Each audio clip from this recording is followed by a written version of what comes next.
All right, I have the pleasure of introducing our speakers today. Eric Wilkinson is a licensed clinical social worker, work-life connections therapist, and a part-time instructor with the UK College of Social Work. He has 20 years of experience working with diverse clients. Eric specializes in mindfulness-based psychotherapy, compassion-focused therapy, brief interventions, existential and client-centered therapies. Additionally, he has interests in social theory, poetry and music, sports, nature, and outdoor activities. Rhonda Henry is a Kentucky native and proud graduate of the University of Kentucky. She earned both bachelor's and master's degrees from the College of Social Work. During college, she became passionate about helping those impacted by interpersonal violence. She worked for many years as an advocate for survivors of violence at the Fayette County Attorney's Office, the Bluegrass Rape Crisis Center, and UK's Violence Intervention and Prevention Center. Rhonda is currently a therapist with the UK Office of Work Life, providing mental health services to UK employees, retirees, and dependents, and teaches in the College of Social Work. So thank you to both our speakers and welcome. All right, John, thanks for that introduction and welcome. We are so glad to be here today. I'm going to actually let my colleague Eric get us started and go over our beginning slides. Thank you, Rhonda. So when we first presented back, I believe it was in February, these were our core learning objectives to that participants would be able to identify 6 domains of self-care behaviors. They would be able to identify the 5 dimensions of psychological well-being, and that they would be able to provide an evidence-based self-care behavior for each of these 6 domains. When we presented previously, we also talked explicitly about some of the risk factors for burnout and secondary traumatic stress, and link that back to the importance of these self-care behaviors and mitigating the risk. Well, I think we might have somebody that's unmuted. I think we got it taken care of. Sorry about that. Great. Okay. So go ahead to the next slide, Rhonda. When I do workshops, or when we do workshops like this, I always like to stress that it's important for you to prioritize your self-care. And so when we do self-exploration, self-compassion, self-care practices, this is really about opening up to our experiences, about becoming vulnerable. During these practices, there is a potential for difficult emotions, or trauma memories, or feelings of overwhelm to arise. So give yourself permission to disengage from any activities in this workshop if you feel overwhelmed, or if there are past trauma memories that are activated. Allowing yourself to disengage if it feels like too much is an act of self-compassion. We also encourage you at any time that you need to take breaks, take a little walk, if you need to disengage and ground yourself with your physical senses, or just mentally or emotionally close during some of the activities. Again, listen to your body, listen to your heart, and give yourself what you need in that particular moment. I mentioned this the first time we met. I would encourage you to think of the self, not as some kind of solid, permanent identity. We often tell stories about ourselves, and our stories can be limiting. They're never, it's impossible to narrate the full experience of ourselves in our lives. So I'm encouraging you not to think about self as emergent and dynamic, that the self emerges in direct experience with our world. The self expands and it develops when we interact with both our outer world and our inner worlds. I think it's helpful to have a definition for psychological well-being. It can be understood as the combination of feeling good and functioning effectively. Within the positive psychology field, there is this acronym to identify key drivers of psychological well-being. The acronym is PERMA, which stands for experiencing positive emotions, engagement with interests, healthy relationships, pursuing activities that are meaningful or give you purpose, and then experiencing achievement. Self-care practices enhance our capacity for psychological well-being. They also mitigate risks of burnout and secondary traumatic stress. Today, we're going to engage. This is going to be very hands-on, and we're going to practice different activities in these different self-care domains. Yeah, forgot about this slide. All right, so just real quick, here is the 6 domains of self-care. Physical self-care, social self-care, achievement self-care, emotional self-care, intellectual self-care, and spiritual self-care. Under each one of these domains, you see some examples of practices that are consistent with that form of self-care. All right, Rhonda, I'm going to switch it over to you. Absolutely. So as Eric mentioned, we're grounding all of this in those dimensions of self-care. And I think just a couple of reminders, and those of you that were here in the spring will recognize probably this slide, but I thought it was important to kind of pull this back in as we step into these activities, keeping in mind that difference between self-care and self-indulgence. There's places there is value in indulging ourselves, treating ourselves, doing something that feels pampering or luxurious in some ways. That is absolutely can be part of our self-care. But if that's the totality of our self-care, we're really selling ourselves short. We're really, true sort of healthy, game-changing self-care is really rooted in discipline and having a plan and moving that forward. So we're going to try to break some of that down into these activities and how we actually kind of get the wheels on the road. All right. So one thing that I want to mention as we jump into this one, for at least through my parts, I'm going to have you writing a couple of things out. So we're going to be making some plans and putting things in writing. If you don't already have something to write with, and that can be a tablet or a computer if that's easier for you, or a paper and pen, however you want to do it. But just kind of giving you a heads up, we're going to be doing a couple of things where I'm going to give you some instructions about writing a few things out. The other thing I wanted to mention is there may be some opportunity for sharing or questions, but I'm never going to ask someone to share something. So write this with the intention that this is for you, not with this intention that it's going to be shared or have to be shared with anyone else. And then you're also going to see some additional resources kind of packed in throughout the slides we have. All right, so let's talk first about the achievement piece of self-care. And the part that I decided to kind of hone in on for this piece, this activity, is some work around goal setting. Because I think, we all sort of have that notion of I should set a goal, or maybe you've set goals and worked on them. For a lot of us, it kind of comes to fruition in terms of like a New Year's resolution style. There's something I need to work out more. I need to save some money, some sort of bigger picture kind of aspirational North Star goal. But sometimes the day-to-day makes it really hard to figure out, like, how do I actually move myself toward that? And I like this little graphic because I think it really hits on some of that push-pull of the day-to-day can make it hard to step back and figure out where am I going to fit like another goal, another something on my list. I'm already feeling stressed, overwhelmed, all the different things that come with living life, much less when we think about the pandemic and some of the other bigger things that we've been through.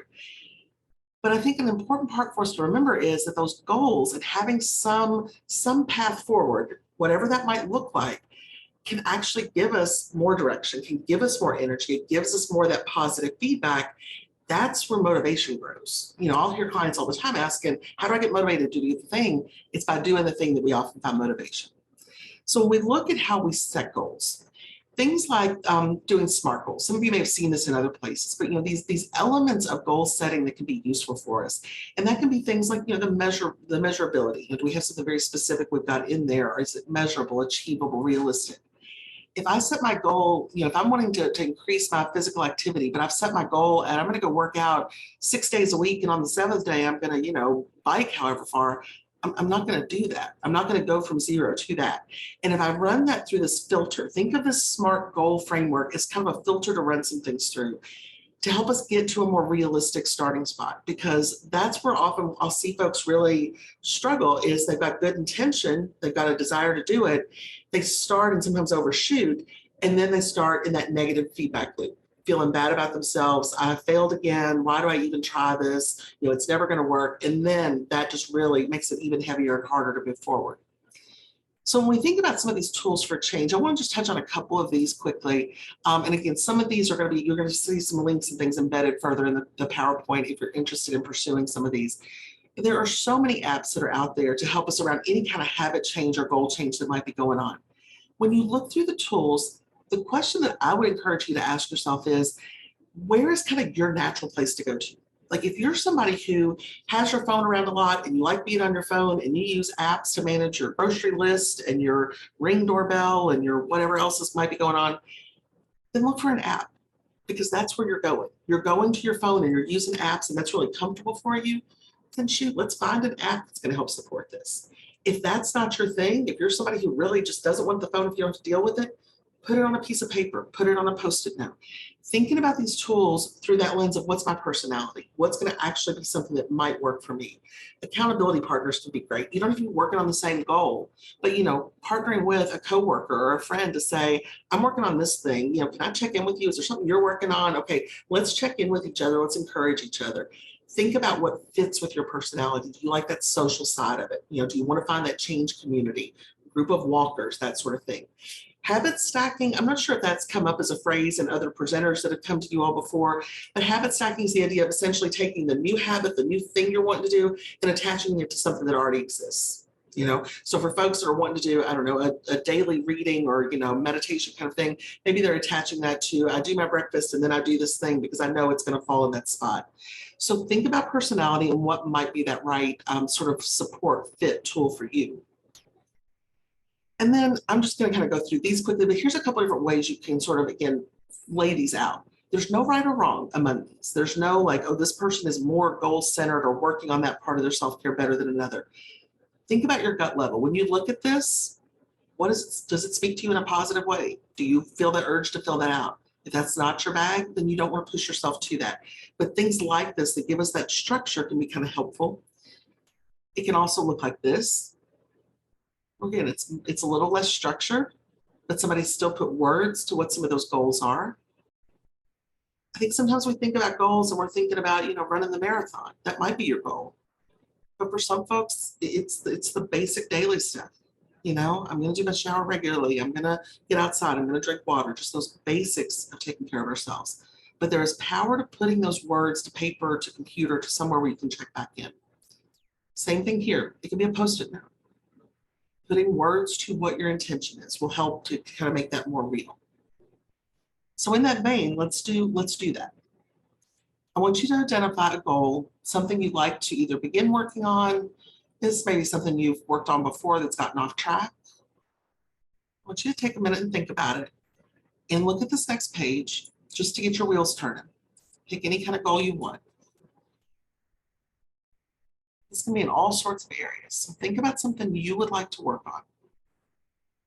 Skill you want to build, something you want more or less of in some way. I want you to just think that through. We're going to write that on our paper in just a moment.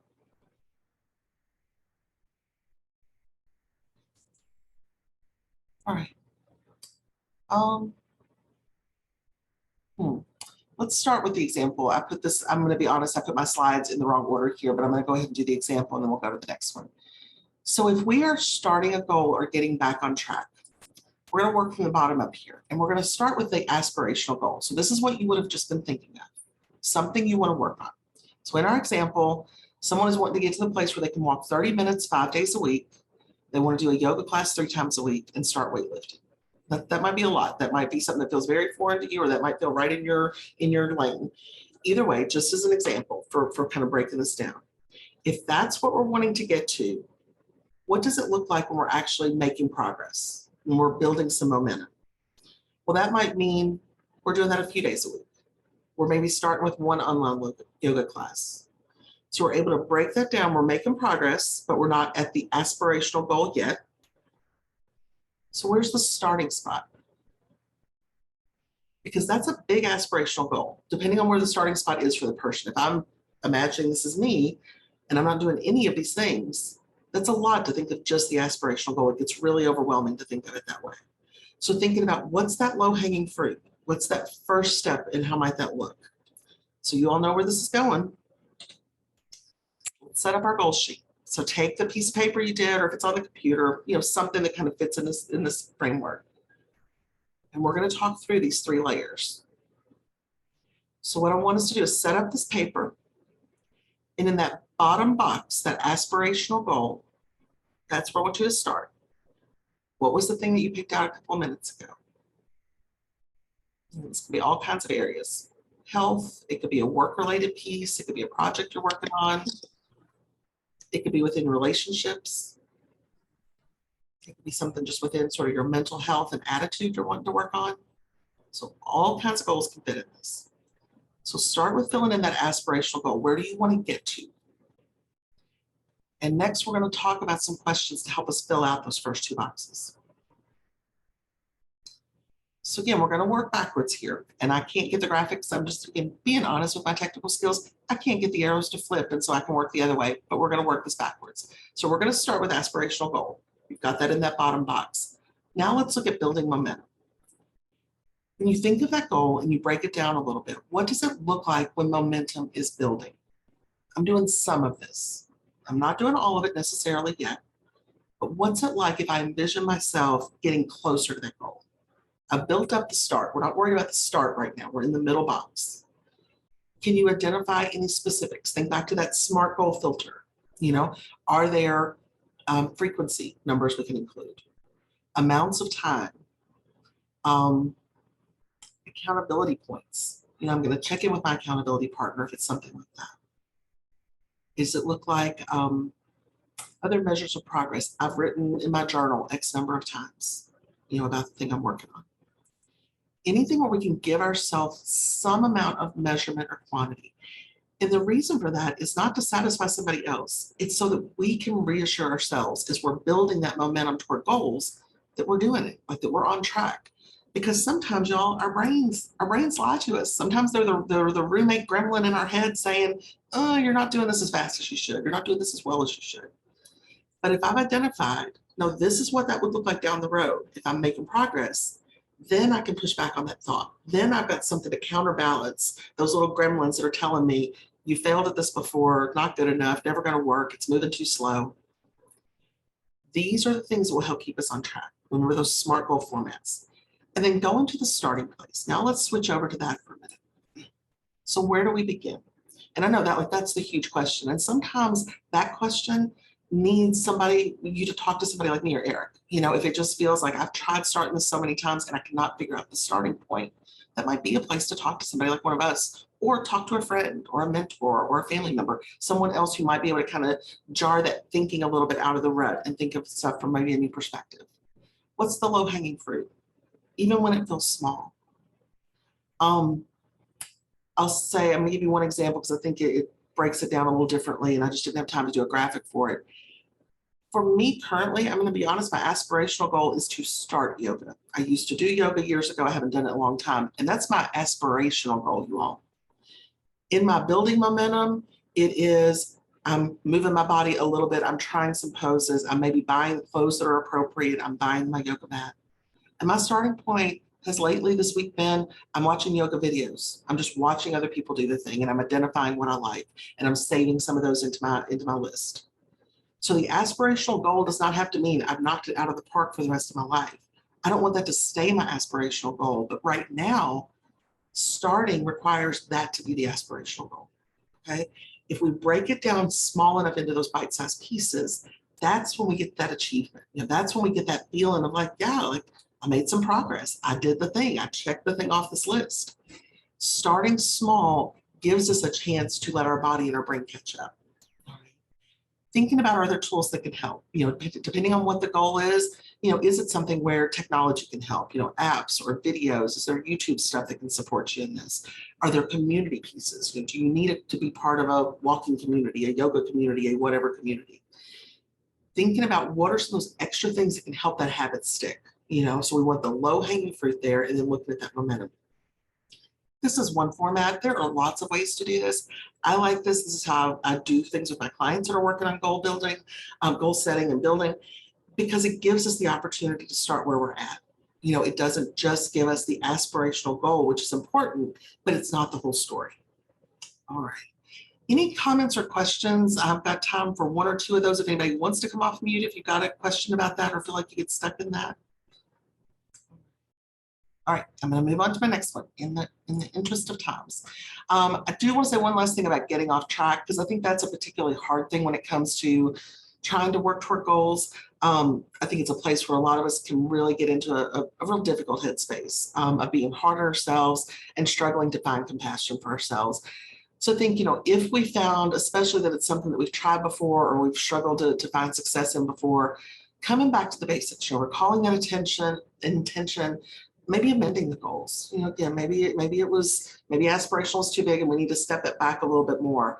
But asking for help, using those tools that might be out there, and as much as anything, really bringing in compassion, because if we are beating ourselves up, that's going to become one of those really big barriers that's going to get hard to overcome. All right, so let's switch gears a little bit and let's move into social self-care. And in this one in particular, I decided to focus today's activity around communication and relationships. When I'm talking relationships, for the purpose of this, it is any sort of person you're in connection with. So you can apply what we're going to talk about to whatever, whether it's partnerships, romantic partnerships, friends, family, coworkers. Obviously, some of the examples or language I use may or may not sort of fit with everyone, but the concepts are going to be true for everybody within those groups. We certainly know that communication is one of the foundation pieces in all relationships, regardless of what the connection is. And so I think focusing in on where we find some of those communication struggles can be useful. So within your worksheet, so we're on a different page at this point, I want you to identify one relationship in which you would like to work on better communication. So kind of identify who that is, have them in mind, because we're going to answer some questions about that in a little bit. But I want you to have them in mind as we're looking through these next slides. So a couple of the next slides are going to be, I'm not going over this in minute detail, but I want to talk about some of the common challenges that come up with in communication and relationships. So these different areas, and I think most of us have heard these, we kind of have a general sense of what passive, aggressive, aggressive and assertive communication are. But I want you to think about this through the lens of this relationship and this person. What kind of communication do you find yourself falling into with this person? Does it stay in? I think most of us would consider the assertive communication probably the healthiest of the options that are there. Most of us fall within all of these at some point to some degree. Where does your natural inclination go for how you communicate with this person? Even an example of that if you write it with that. I also want you to think about what's your experience of their communication style. And it can be a mixed bag. Again, we all rotate through these things. I want to know what kind of comes up most frequently, maybe what comes up when you're in struggle, for some folks, they can stay in that assertive space pretty well, but when things start to feel like they're getting heated or there's conflict, somebody may really shift into passive mode and they just kind of withdraw, they don't engage anymore, or they become more aggressive. So think about that for yourself. Where's your natural space with this person and where does it go when it's a little harder? This whole concept of ask and guess culture, some of you may be familiar with this, and I tend to see it talked about in social media, honestly, more than anywhere else. This came up as something a couple of years ago that I became familiar with. It was a real light bulb moment for me of seeing the difference between this. So in a nutshell, our backgrounds that we were raised in provide us with our own culture around communication. And that can come from our family of origin, that may come from friends and what the norms are there. It can come from the cities we live in. There's differences even among our state. Certainly when you get into bigger differences among states and countries, et cetera, you get a lot of cultural differences. This particular piece, let me just kind of break down a couple of examples. So folks who maybe are raised in more of a guess culture often rely on more subtle cues to intuit what one another needs. And it's often seen as more rude to be direct in asking for what you need. Folks who maybe grew up in an ask culture, and I'm presenting this as if it's black and white, there's obviously variations. Folks that grew up in an ask culture are much more direct typically. They ask for something they need. They are not necessarily as threatened by the idea of hearing a no or saying a no to someone. Often within guess culture, there's this idea that it's rude to sort of directly ask for what you need, that it is a softer ask to kind of put out there what's going on and see if someone responds. So let me show you the examples of this. So as you read through these, there's not a moral judgment on what's right or wrong within this, but it's something that it gets so deeply embedded in how we communicate with each other that often we don't identify it until we have some moment like this where we start kind of piecing this out a little bit.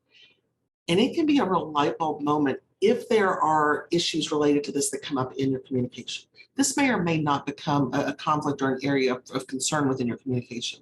But if it is, being able to know what it is and identify it and be able to adjust between those is really important. So let me give you an example. If someone is coming into work, if I'm if someone's coming to work and say that they've had car trouble and they had to, get a ride to have someone to give them a ride to get into their work. If they come to their coworker and say, yeah, it was kind of a hard morning, I've had car trouble, I don't know, I guess I'll figure out how I'm going to get home. If they came from a guest culture, they may be waiting in that interaction for the coworker to say, oh, I can give you a ride home. If the other person came from an ask culture, they may be writing their own story of they didn't ask for anything. They said they're not sure how they're going to get home. If they need a ride, I guess they'll come ask for that. And can we see from that example just how communication can get really off track just because we're making a lot of assumptions and we're filling in these narratives. So again, think about whether this shows up in that relationship that we're talking about there. If that's something that is present, it's something you're probably going to want to learn a little bit more about. When we struggle with conflict, so this is another piece that's going to really often get in the way of some of our communication strategies. So the reasons that we struggle with conflict can be these, there can be other ones that come up. These are the things that I hear often from folks. We don't know what to say, or we're afraid of being hurt or hurting somebody. Most of us go into trying to manage conflict with good intention. We don't always quite know how to navigate it. It can be especially hard if there's been bad past experiences. We've been round and round this argument before, and we just really struggle to get to a good place. It can make us really hesitant to step back into that. A lot of us never saw healthy conflict managed. We just didn't really see examples of that. The stakes can feel too high, and that can be because, it's at your job, it's in your partnership relationship, it's with your parent. And so these are high stakes things that we're scared to fail at. It feels like there's big consequence. A lot of fear of rejection, kind of finding the right time, the right moment. A lot of times I'll hear from folks, things feel really good. We're having a great weekend. I don't want to introduce this topic that's hard to talk about. I'll also hear the flip side, which is we had a really hard weekend. I don't want to introduce this topic that's hard to talk about. So finding that time and how we talk to ourselves about it. Okay. So now I want us to talk about, some of the barriers. So within the relationship that you identified, I want you to identify and write on your paper a couple of barriers that you notice coming up, 2 or 3. It could be from these examples. It could be other things that you notice. Where do you all get off track? Where do you find it hard to bring up things you need to say? What are things that hold you back in that communication, in that relationship? It might be those communication styles, the passive aggressive, etc. It might be finding the time. We were talking, John was telling me about having 2 little bitty kids, and I remember those days where life just feels so busy and so full, and it's really hard to find a minute to think, much less have a conversation. Does conflict feel scary? Are we unsure what to say? Which ones come up for you in that particular relationship? And then back to our worksheet, I want us to choose one of those barriers. So just one that you might want to work on. We're going to answer some questions for yourself about it. So circle if you wrote those down, or write down the one that you're wanting to work on.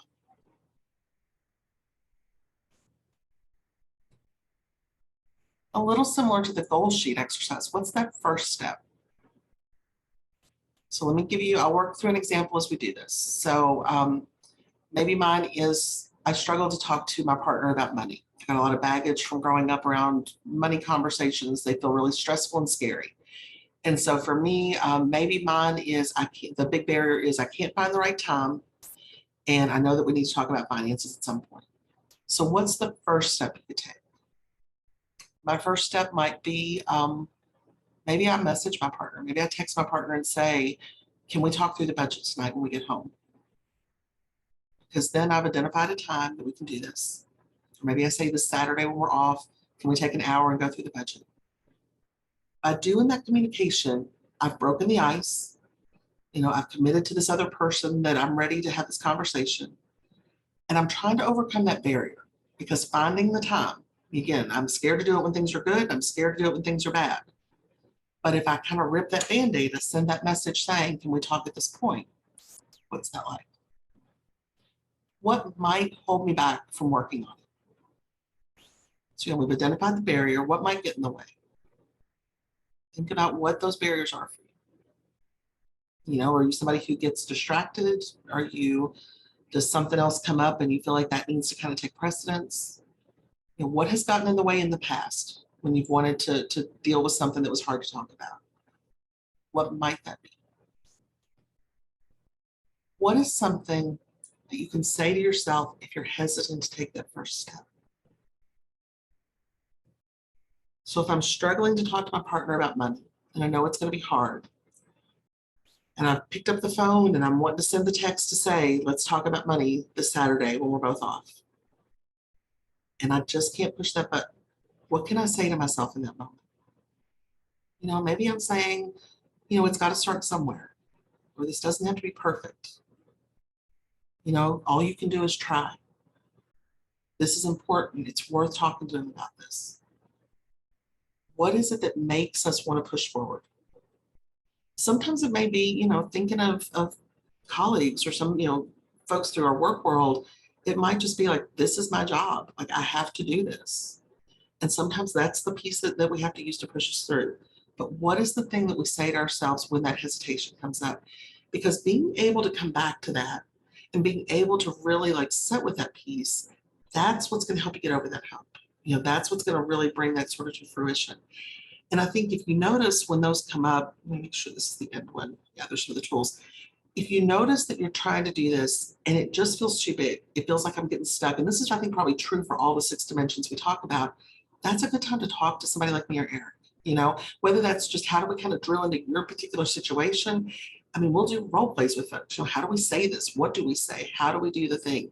The more we practice it, the easier it becomes. But it's hard when we can't kind of get unstuck and start that practice of doing some of these things. So that's where the writing piece comes in for me. And that's why I lean on it for these 2 activities.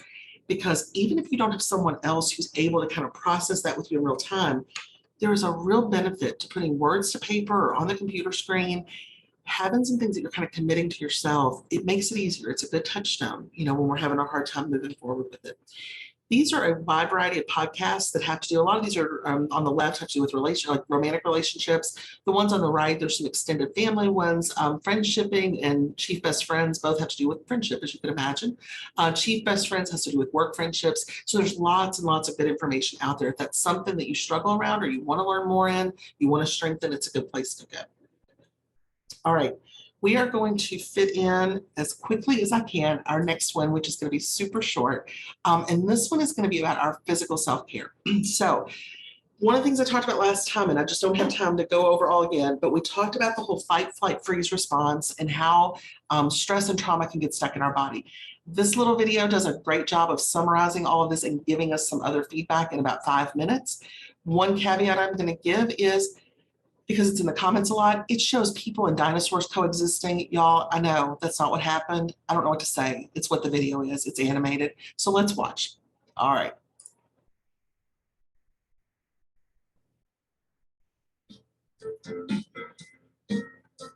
Here. Meet Caveman Bob. When he encountered a dinosaur in the old days, his heart would beat, his blood pressure would rise, his muscles would tense, his eyes would dilate, and cortisol and adrenaline would be released into his body, all to prepare his body to run away or fight for his life. Whether he ran away from the dinosaur and got away, or whether he attacked and conquered the dinosaur, the stress chemicals in his body would be discharged and he could go about his day as normal. Meet Berta the buck. When she encounters a lion, her body goes into fight or flight mode, with all the same physical and chemical changes in her body that Caveman Bob experienced. But sometimes neither fight nor flight is an option for Berta. Sometimes running away and drawing attention to herself would be more dangerous, or trying to attack would be even more dangerous. She doesn't have those sharp teeth. In these cases, her body's nervous system goes into freeze mode to try and keep her safe. Because she doesn't use the chemicals to run or fight, they stay in her body. But being a wild animal, she has a natural ability to release these chemicals. When the predator leaves, her body starts tremoring, shaking, and trembling. This releases all of the pent-up chemicals and muscle tension, and she can go about her day as normal. But meet Sheldon. He is confronted by modern-day stresses such as unmanageable deadlines, difficult co-workers, and worries about his marriage and kids. He has psychological concerns about loss of love, status, prestige, and belonging. These are Sheldon's dinosaurs, and his body responds in the same way as if they were physical threats.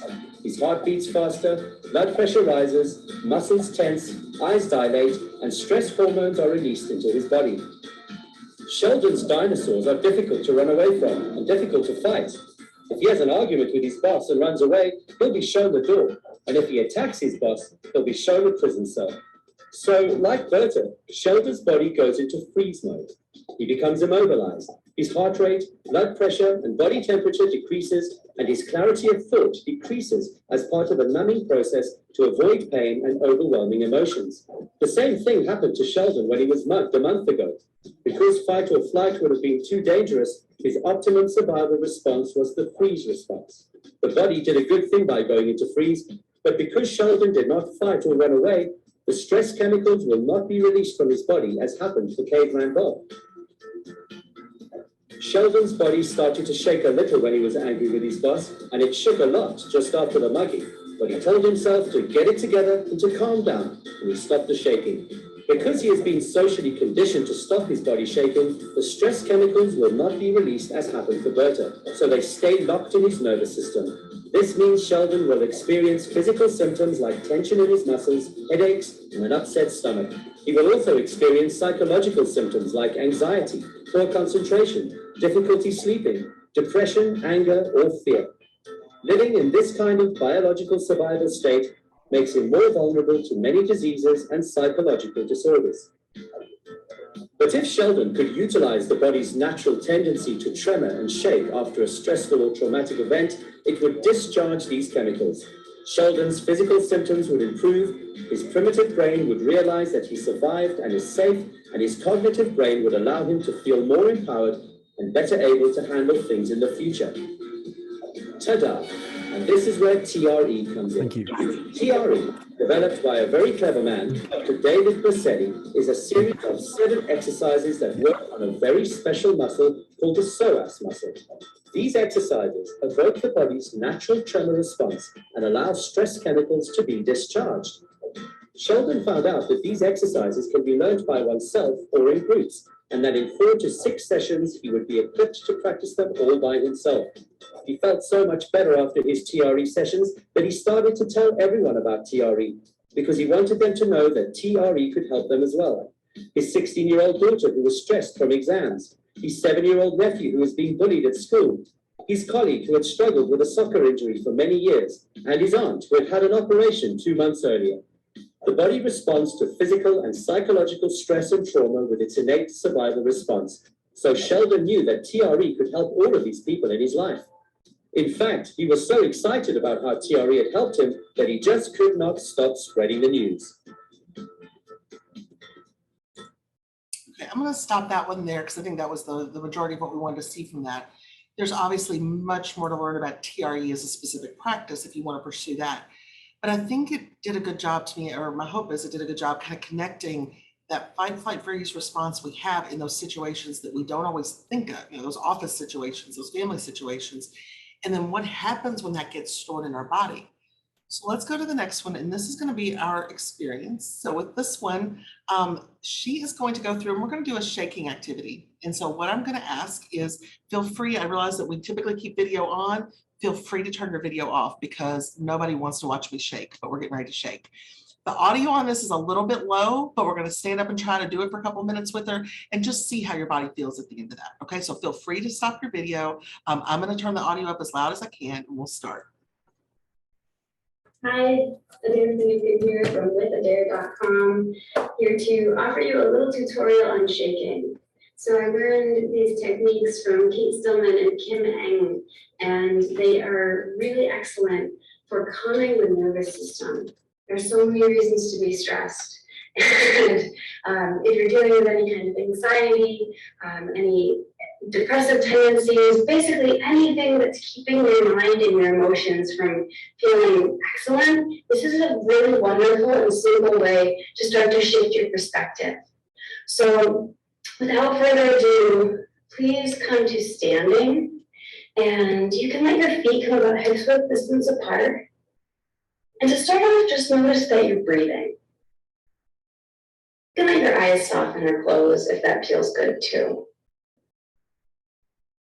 You might, upon noticing that you're breathing, want to take a deeper breath. I'm going to take a deeper breath and sigh out, and you can join me if you want.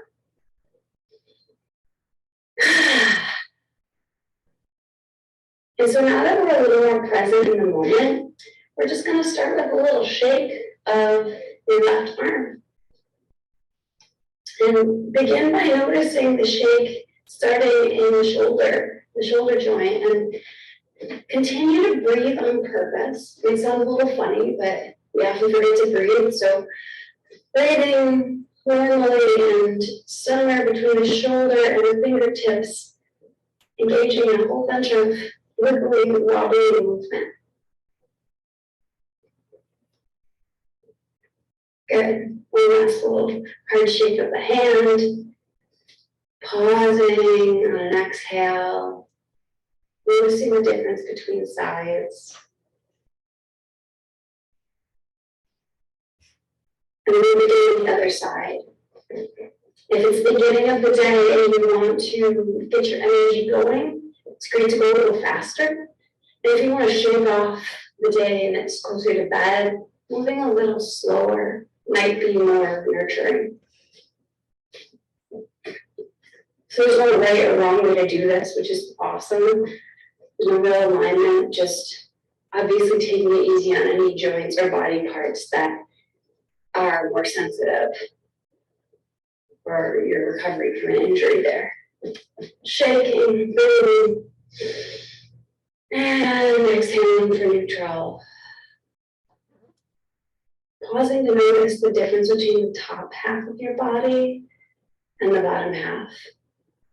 You may even notice a little more lightness around your chest area, your energetic heart center. You can hold on to something if you want, the wall or a chair, but we're gonna go for the legs. Shaking the hips, swinging the feet.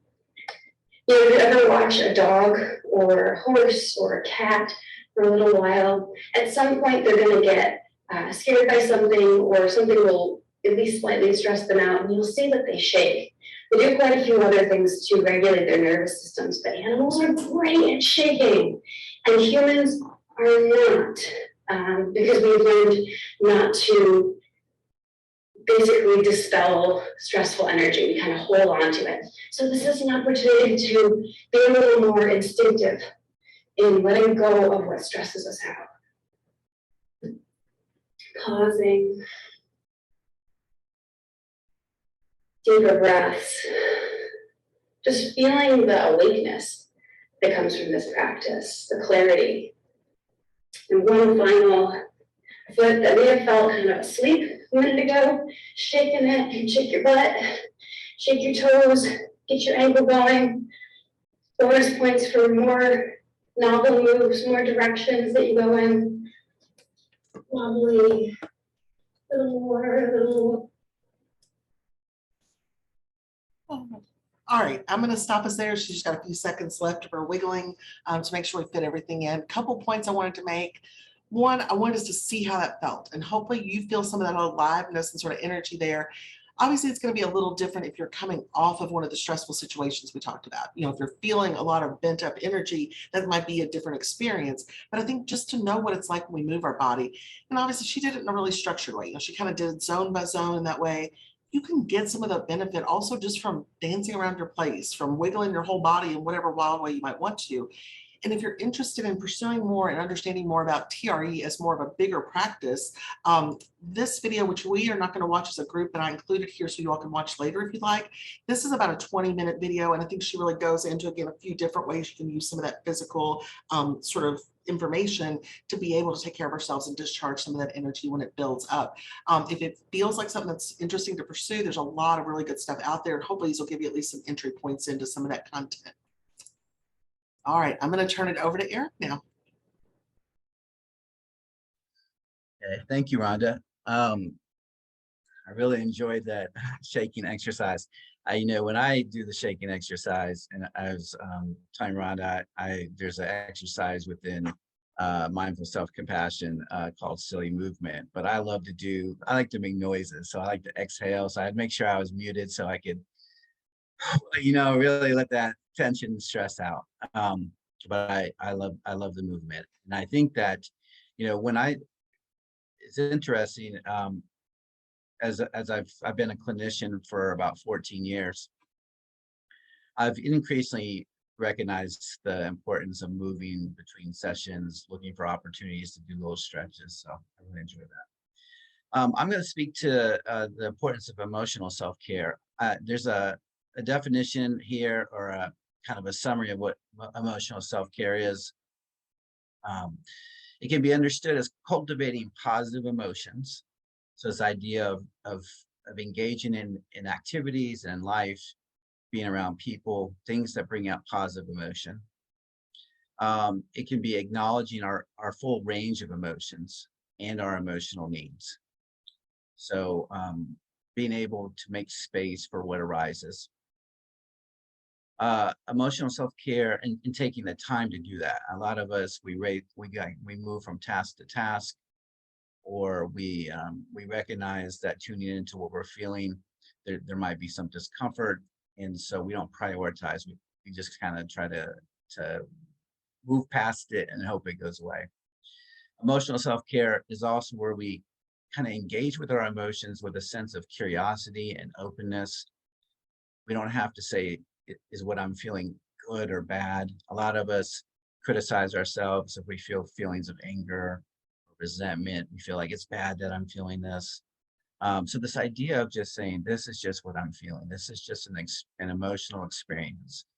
I like to encourage people to think about emotions as just sources of information. We don't have to say, are they good or bad emotions?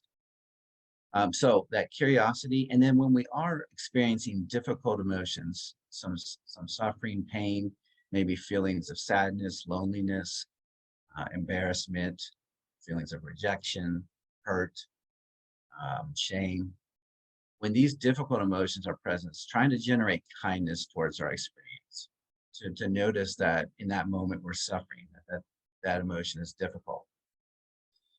So this emotional self-care, just like any of the other domains of self-care, really requires intentionality and commitment.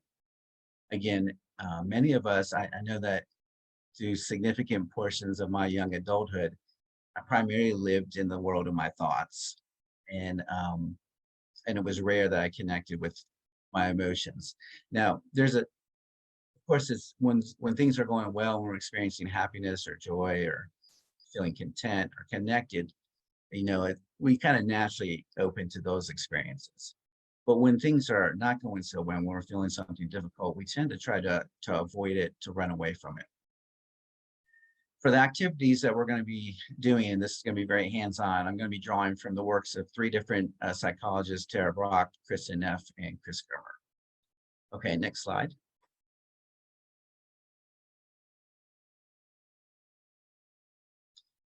When we presented back in February, I introduced the self-compassion model from Tara Brach. The acronym is RAIN, which stands for Recognize, Allow, Investigate, and Nurture.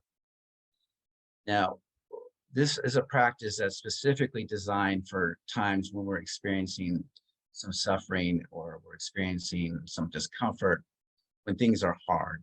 It's designed to be a self-compassion practice.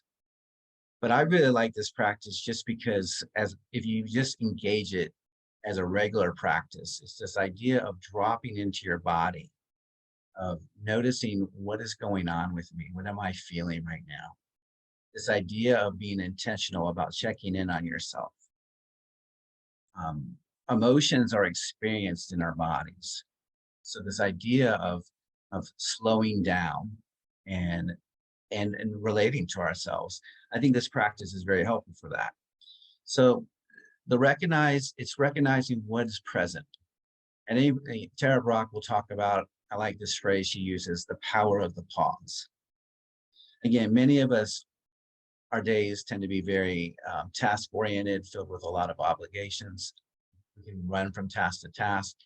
When we're not actually doing tasks, we're running through tasks in our own head. This idea of slowing down and pausing We also have, a lot of us have a tendency to go into autopilot, where we are just thinking and feeling out of habit. When they try to estimate what percent of our thoughts are repetitive, the estimates are that probably 85 to 95% of our thoughts are about the same thoughts every day. So this idea of like, let me come into this present moment, let me come into my body, let me embrace the power of the pause. And then we can ask ourselves, what feelings are here? We can close our eyes. What am I feeling? Usually we can identify our stronger feelings or our louder feelings first. So if there's some frustration or anger, that's usually, easy to identify. Often underneath emotions, those louder emotions, there's often feelings of hurt, maybe inadequacy, sadness, grief. So one practice is just saying, what am I feeling right now? And then asking yourself, what else am I feeling? And are there other feelings here? And trying to name it. There's a power when we label our emotions. The neuroscience has shown that when we label our emotions, the activity in the amygdala in our brain actually starts to slow down. So this power in naming what we're feeling. So we might say there's some sadness here. There's some loneliness. Maybe there's some feelings of boredom. So naming these feelings, and we can if we stay with ourselves for a little while, we can, our feelings will shift. Feelings are fluid, they come and go. We can also bring awareness to certain behaviors, either our own behaviors or the behaviors of others, that's causing us some kind of distress or causing some kind of problem. So it's just dropping in, particularly when we're feeling bad. But I would emphasize, if you do as a proactive practice, you can just drop in and just say, what's present with me right now? Allowing the experience to be there sounds a lot easier than it is. Because often, particularly when there are difficult emotions, there's this desire to want to fix it, to change it. Like, what can I do to make myself feel better? What can I do to stop feeling this? How can I distract myself? That's an unpleasant thought. How can I push that thought away? Or I don't like that memory. I don't want to think about that anymore. I don't like the feelings of tension in my body. Is there some medication I can take to get rid of this tension in my body? So there's this tendency to want to push away discomfort and pain. And so it requires a real commitment to say, I'm going to just check in with myself, see what I'm feeling, what physical sensations are there, what thoughts are present, and I'm just going to allow them to be as they are. I'm going to see if I can make space, just notice them, not try to shut them down. So that's the allow part of this of just seeing what arises, and then see what arises after that, and then after that. If there is feelings of, difficult feelings, sometimes it can be helpful to imagine breathing into those feelings. Let me breathe into that sadness. Let me, on my next in-breath, imagine directing that into that sadness. The investigate part, and if you notice, it's investigate with interest and care. So it's not, this is not an opportunity for you to start investigating all the ways you're failing or all the things you're doing wrong. It's this idea of, let me be curious about my experience with interest and care. Let me be curious. So we might ask ourselves, where am I experiencing this emotion in my body? Can I locate it in my body? If you can locate it in your body, which can be very powerful, this idea of connecting your emotion in your body. Imagine if it's in your chest. So a lot of times we experience fear in our chest. Imagine taking your hands, putting them on your chest, right where you feel that emotion, saying, okay, this is fear. There's some fear here. Then imagine just kind of breathing into that space. So locating emotion in your body. We can also ask ourselves, what am I believing right now? All right, there's some loneliness. What am I believing? Maybe it's that I'm never going to find a partner. Maybe it's that I'm unworthy of love. If we're feeling overwhelmed or stressed by work, what am I believing? Maybe it's that I'm not able to do this. I'm not up for the task. So again, this kind of curiosity about just, what am I believing? What am I feeling? Where is it in my body? We can even ask ourselves, what feels vulnerable right now? Where is there some part of me that feels vulnerable or in danger? What's that part of me like? That curiosity of like, what does that vulnerable part of myself feel like? Or what's really grabbing my attention right now? Like what's really heavy with me? What's pulling my attention? So that's to investigate. And this practice, again, is really designed to be a practice you do over and over again. The more you do it, the more you're able to kind of connect with your experiences, the whole difficult emotions. Chris Gummer uses this term, what we can feel, we can heal.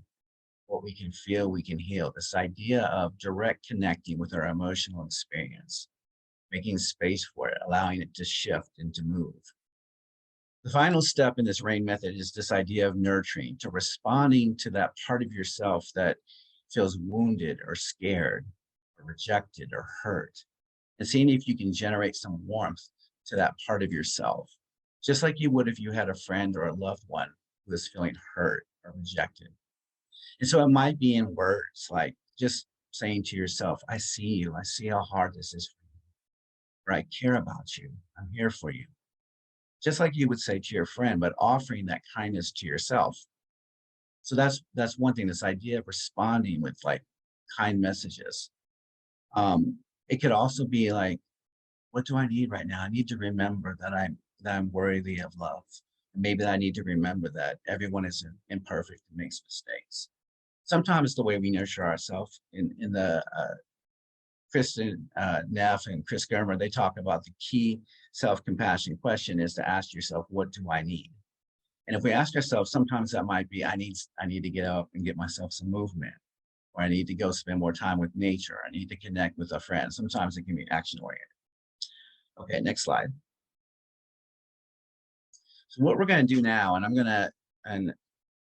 this is an opportunity for us to do it, where I'm going to play to do the recognize, the allow, and the investigate. I'm going to play little snippets of 3 songs. What I would like for you to do is just to close your eyes when the music starts playing and to listen and to notice what feelings arise, what thoughts arise. See if you can note those. Is there any physical sensations that arise? Whatever arises, it belongs. So that's the recognize. Let me see if I can just name what feelings, thoughts, physical sensations arise. Let me see if I can let them be without trying to change my experience, trying to fix them.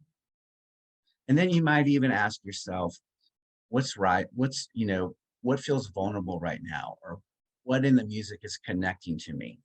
Or what beliefs are surfacing for me? Now, it's okay if you don't get real deep into that investigate part. It can even just be saying, let me see if I can locate that emotion in my body. Where am I feeling this? So what I'm going to do is I'm going to share audio. And Rhonda, you'll have to go off of control of the PowerPoint for me to do that.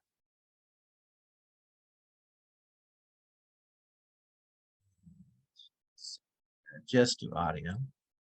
So again, since I'm going to encourage you to close your eyes, you're welcome to turn off your video if you want.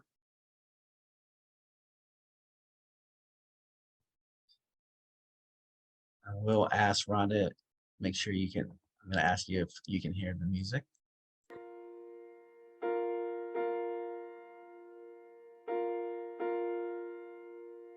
Are you able to hear that, Rhonda?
Okay, so I'm going to stop the music.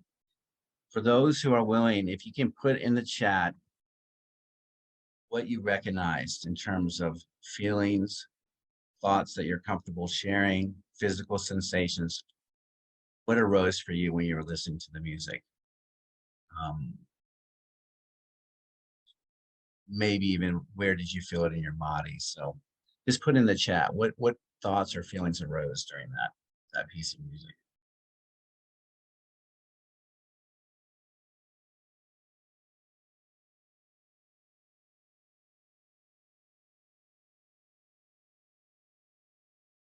So Brandy put that some feelings of peacefulness, feeling soothed, it's feeling like some feelings of being soothing and feeling at ease.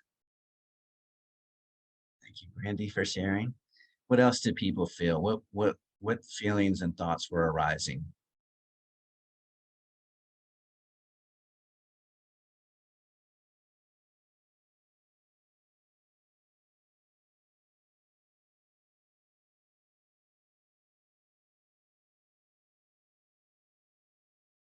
Nick said that with the feelings of it being cozy, comfortable, soothing. Thank you, Nick, for sharing. Jacob said it was calm, tranquil.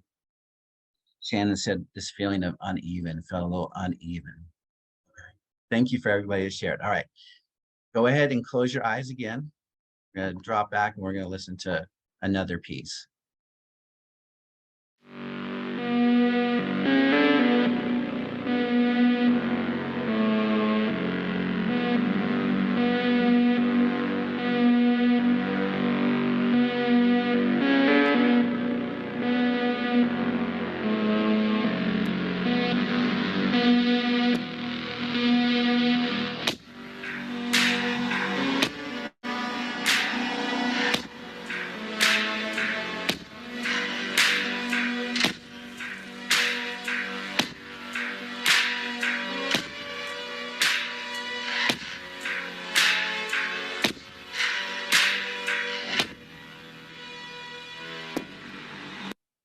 Okay.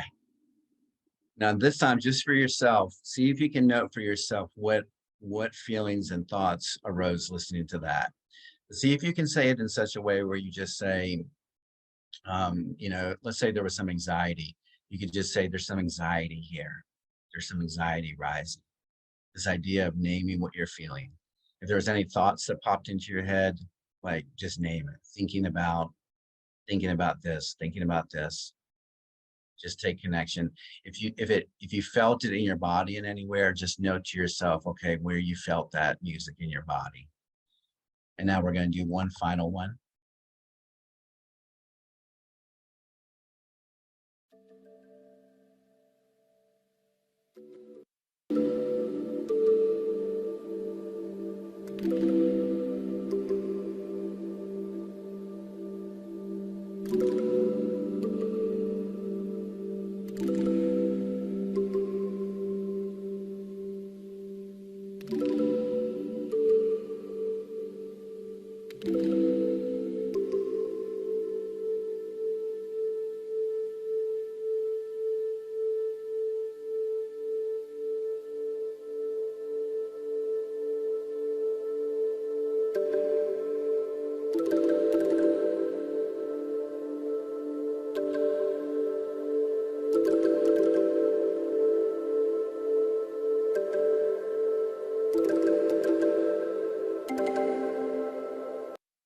Okay, once more, just note for yourself what was arising for you, what feelings, what thoughts, any beliefs, any physical sensations. Note that for yourself.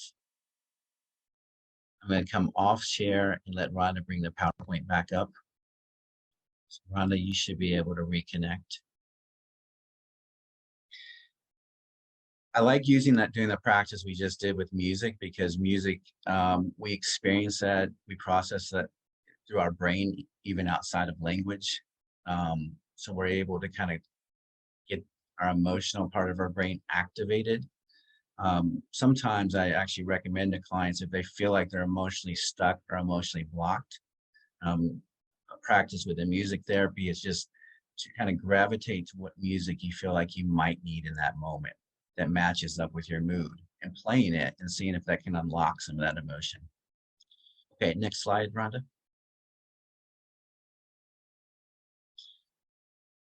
In this idea of caring for ourselves emotionally, I was just talking about, tuning in and being kind to ourselves when we have difficult moments. It's just as important to really savor pleasant experiences, to notice the good in everyday life. And when something is pleasing to you, I mean, it's very common that we just pay it no attention, or we note it and immediately move on. If we're really in our heads, we miss a lot of things. This idea, when you notice something that is pleasant, of pausing, again, this idea, the power of the pause, and saying to yourself, let me just linger with that a little bit. So it might be like, the way the clouds look, or the sound of birds if you're outside. It might be just the way it feels to wiggle in your chair a little bit. It might be something kind that a colleague said to you.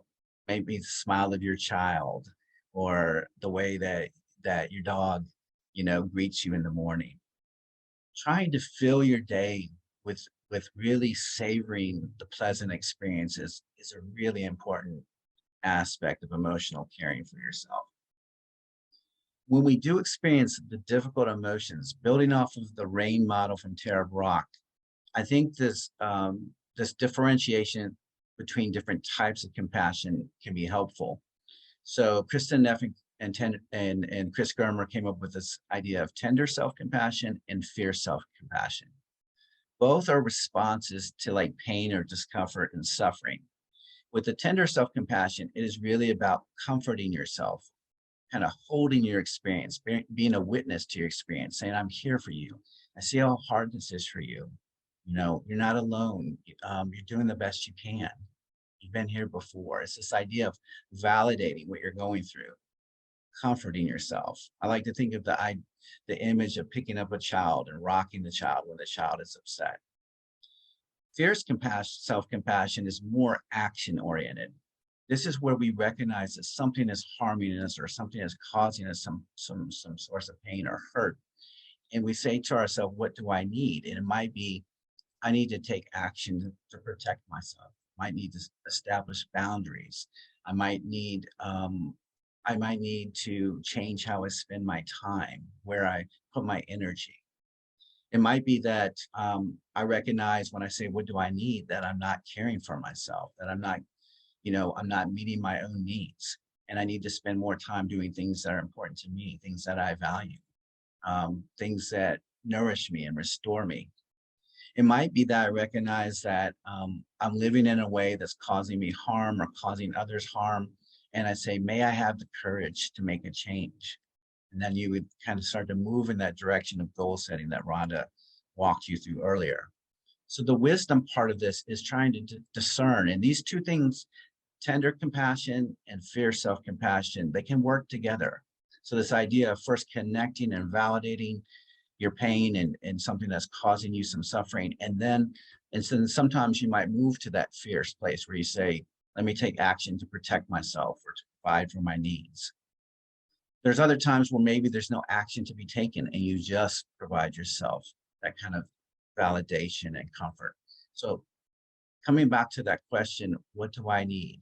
And asking yourself that, as needed when there's some discomfort. All right, next slide. So I like to start with the emotions because I feel like most of us, I think most of people attending this are probably professionals. Even if you're not professionals, as human beings, we tend to live in our heads. We really often neglect the emotional side of our lives, or we try to shut it down. But how we live in our heads really makes a difference in terms of our quality of life and how we feel. So intellectual self-care, it can be understood as intentionally engaging with things that interest you, knowing what interests you, and prioritizing time and activity around those things. And intellectual self-care is being curious about the world and about your own mental experiences, like what's going on in your mind, being curious about that. Noting what's in your mind without over-identifying, reminding ourselves that our thoughts are real, but not necessarily true. Many of our thoughts are real because we're experiencing them, but they're often not true. We also have to remember that we are not our thoughts, that we exist outside of our thoughts and our feelings. So not over-identifying with our thoughts is a form of intellectual self-care. Connecting to the present moment, anytime we do that, we're much better chance that we're going to disrupt habits of mind. When we are just in our mind thinking and we're thinking about the past or the future or evaluating ourselves, we are often just kind of going in these habits of thinking, these same ruminating thoughts we've had over and over again. One of the ways to disrupt that is let me come back, let me see what's happening right now, what's going on in this room, what's around me. Let me connect to the present moment. Let my mind engage with the world as it exists right now. And there's more opportunity for spontaneity and creativity. Letting there be spaciousness in the mind. In other words, not saying that's a bad thought, that's a good thought, I need to stop that. Letting thoughts come and go and move through you, similar to the way emotions do. You can also be intention. One of the nice practices is when you get a thought that maybe is not serving you well, I like to encourage clients to say, thank you, mind, for such an interesting thought. And then you open up to the next thought, all right? Creativity is one of these ways to really care for yourself intellectually. Untangling from your unhelpful thoughts. In other words, there's different ways to do that, but this idea of like maybe you write out your thoughts, you just externalize them, and then you say, all right, I'm letting go of that for now. What's another way of looking at things? This is a fun activity. We won't do it today just because of time limits, but I would really encourage you to play around in the mind. One of the ways you can do it is just create a story where you're only allowed to use 6 words. So examples, as you can see there, include torched the haystack, found the needle. Goodbye, mission control, thanks for trying. I'm beside myself, cloning machine works. So these kind of like, Cornel West talks about engaging the life of the mind. When we are intentional and playful with our mind, embracing creativity, again, we're disrupting like habits of thought, habits of believing. Okay, next slide. This is a writing exercise that it will be in your PowerPoint, and you can use it as a pen and paper exercise. It's being able to go back to some event or time in your life where it was very challenging and difficult, where maybe even felt like, looking back that you weren't going to make it through, or that it felt impossible at the time what was happening. But something that is far enough in the past that it's already been resolved, and something that you were able to learn from. And then kind of going through these questions of really exploring what it was like to go through a difficult time in your life, and what did you learn from the experience that you probably wouldn't have learned otherwise. And so kind of embracing growth, learning, and being able to like internalize your own wisdom, to acknowledge things that you've learned. And when we consciously do this, when we acknowledge our own wisdom, it's much more likely we'll be able to access it. So this is an intentional practice to do that. Next slide. All right, I'm going to close today with a guided compassion practice from Chris Germer and Kristen Neff. I define spiritual self-care as an intentional practice of connecting to aspects of life that are bigger than ourselves. So this could be connecting to humanity, to nature, to our religious faith, to art, to the pursuit of knowledge. Like there are these aspects of life that are bigger than us. And for everybody, based on your value system, it's going to be different. So intentionally connecting, exploring, and identifying what are your core values, and then trying to guide your life in the direction of those values. You can always ask yourself, if you feel like, you're not really attending to the things that are most important to you, if your spiritual life feels out of balance, you can make a vow to yourself. I vow to spend more time with my family, for example, or I vow to give myself quiet time for learning and reading. And when you put it in the form of a vow, it has much more power. You can say it with that kind of sincere practice and intention. Okay, so what I'm going to do is I'm going to, one of the things I listed there that we can connect to our spirituality is connecting to our common humanity. I am going to encourage you to close or turn off your videos, and we're going to do one final practice here. This is called compassion for self and others. Allow yourself to sit in a comfortable position with your eyes closed and take 3 deep, relaxing breaths.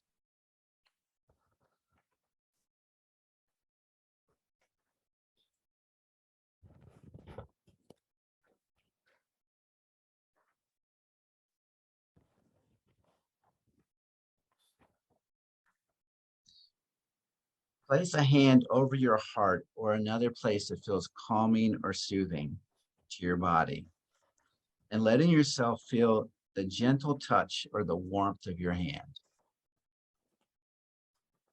Then opening to the world of sensation in your body, the pulsations, the vibrations,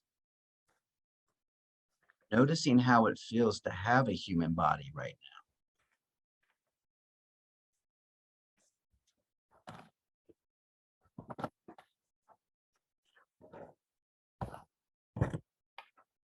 Beginning to connect with your breathing, feeling the sensation of breathing in and breathing out. You don't have to control your breathing, just connect to the natural rhythm of your breathing. Breathing in, breathing out.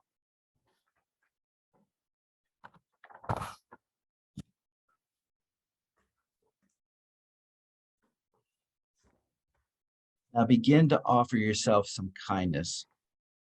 Perhaps just breathing in for yourself again and again, offering yourself an inner smile with each breath, or letting some words just kind of ride on your breathing, such as, may I be happy and free from suffering. May I know that I'm enough.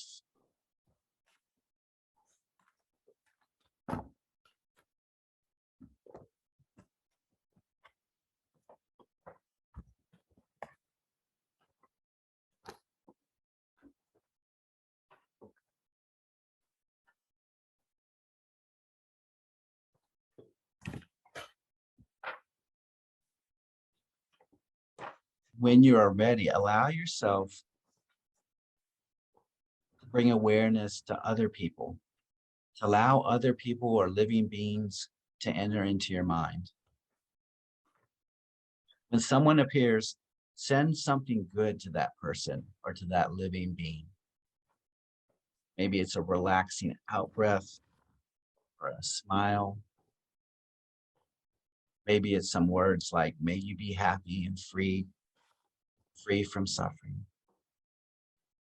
This can be people, this can be pets, any living beings, allowing them, welcoming them into your mind,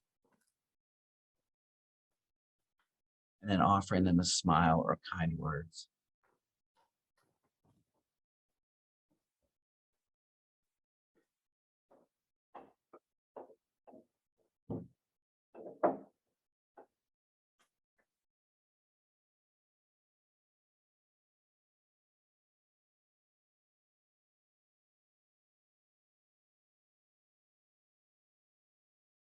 Letting the process be slow and easy. Maybe even lingering for a few breaths with each living being that enters your mind.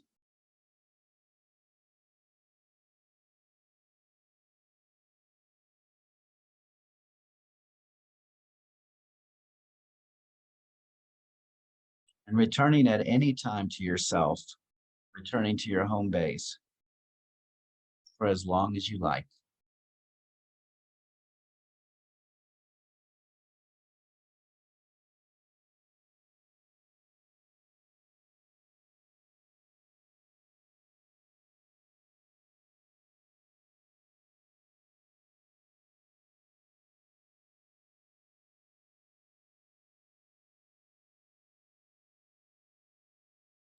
Finally, letting go of this meditation and allowing yourself to feel exactly what you are feeling and to be just as you are, if only for this moment.